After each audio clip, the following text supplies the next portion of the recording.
Most people fail at manifestation, not because they lack discipline, but because they misunderstand the very tool they rely on. And the paradox is almost cruel. Visualization, the technique everyone worships, is the very thing keeping them stuck. Not because it's wrong, but because of how the mind interprets it. Today, you'll understand why visualization often becomes a trap, and how Neville Goddard's real method bypasses the subconscious and collapses time itself. Picture someone who spends 20 minutes every morning visualizing wealth. A beautiful house, a luxury car, an overflowing bank account. They feel inspired until they open their eyes. Bills, debt, a job that exhausts them. In that moment, the subconscious receives a message far more powerful than the visualization itself. What I imagined is not here.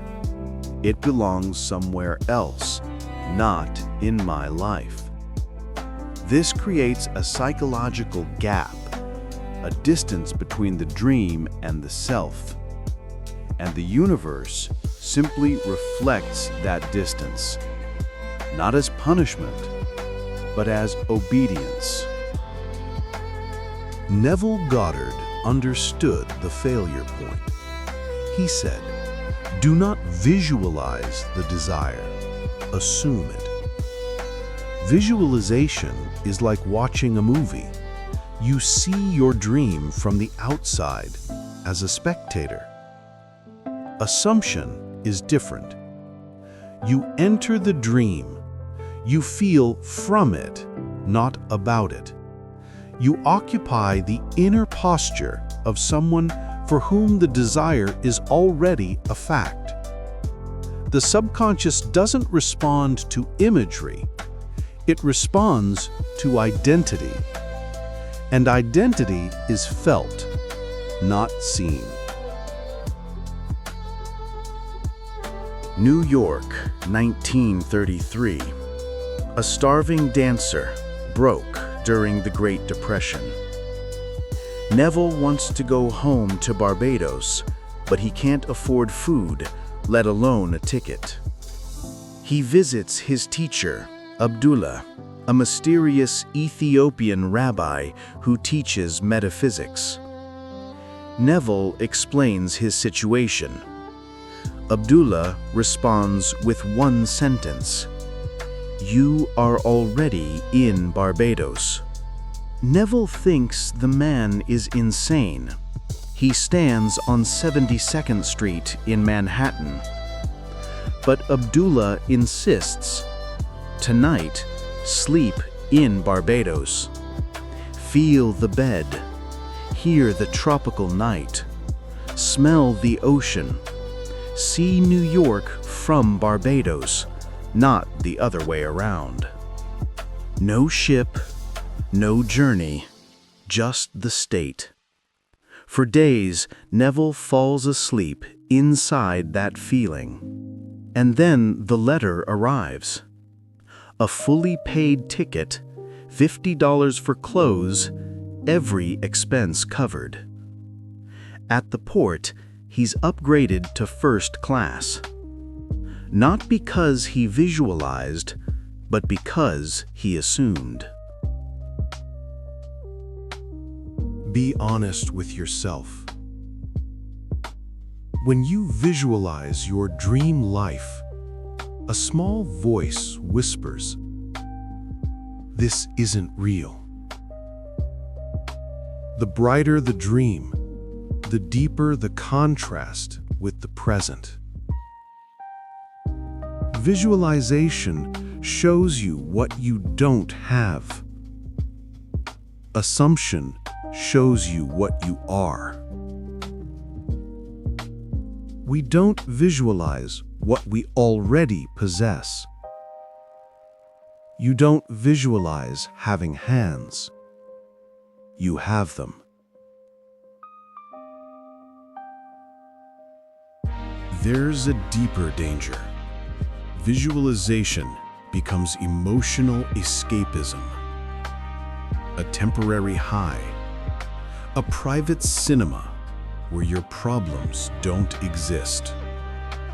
You come back to reality, and it hurts even more because the gap widened. So what do you do instead? Ask a different question. Not, how would I feel if I had it? That's imagination of the future. But, how do I feel having it now? Shift from hypotheticals to identity. Don't create pictures. Create sensations. A soft relaxation in the chest. A quiet certainty in the stomach. A looseness in the shoulders.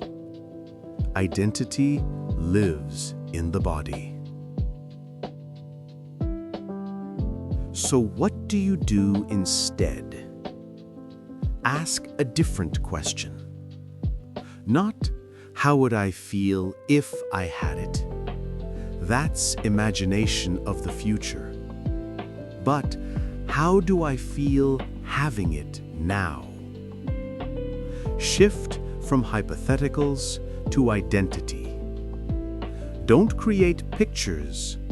Create sensations. A soft relaxation in the chest. A quiet certainty in the stomach. A looseness in the shoulders. Identity lives in the body. A couple spent 15 years dreaming of building an apartment building. They had land, but no money. They visualized for years. Nothing happened. After learning Neville's method, they shifted. They walked through the already finished building. They greeted imaginary tenants. They felt ownership. Not dreaming of the building, but living in the end. Then the impossible happened. A contractor appeared out of nowhere. He offered to build the entire structure using his own money and take his payment from future tenants. Their dream manifested without them spending a cent, because they assumed the end.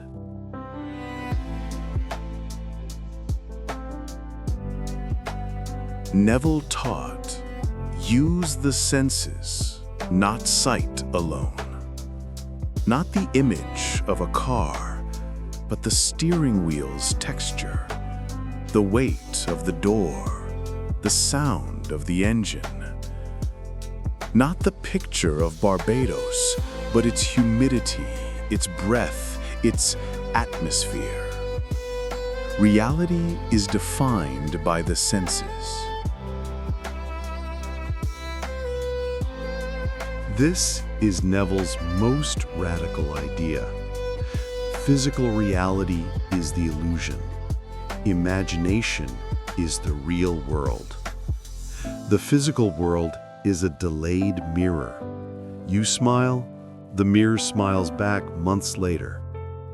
Most people look at the old reflection and say, I can't smile. Look, the mirror is sad. Neville smiled anyway and waited.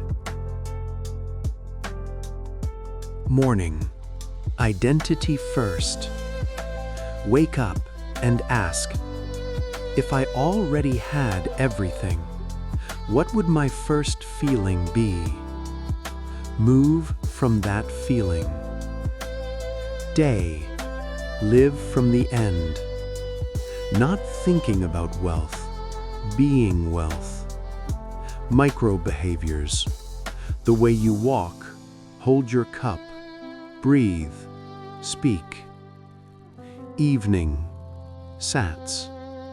Enter one short scene that symbolizes completion. A handshake. A congratulations. A single word. Fall asleep inside it. Night. Revision. Rewrite every moment where you acted from fear or lack. Your past becomes your servant.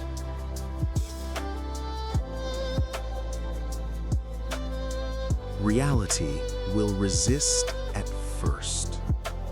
Not because you're wrong, because you're still seeing yesterday's reflection.